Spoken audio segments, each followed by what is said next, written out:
Have you got plastic headlights that have fogged over to the point where you've failed your warrant of fitness or your local inspection? One side looks like crap, the other side looks brand new. Well, that's the situation I'm in at the moment. We got some Autosol from the local BP service station and a buffer that I got from the dump. You can also buy one of those from the service station, or just don't use a buffer, because to be honest, I think the buffer was actually letting me down a bit here. So, I went to good old manual labour, scrub-a-dub-dub, don't you know? Getting right in there with the old elbow grease and just scrubbing, really pretty much sanding it back.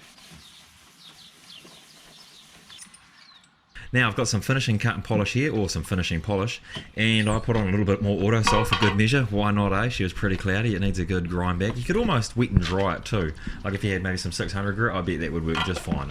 Also swapped up my buffers. This is one I've used on Cliffy a few times. Yeah, that's what it's real.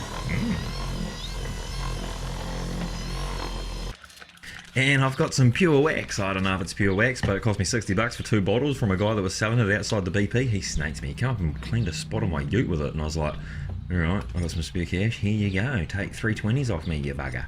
But look at that. It's coming up mint. It almost looks brand new. And look at the outcome. You can do this at home by hand, or you can do it with the buffers like I did it, but it is definitely 100%, because look at it. My God. Nice.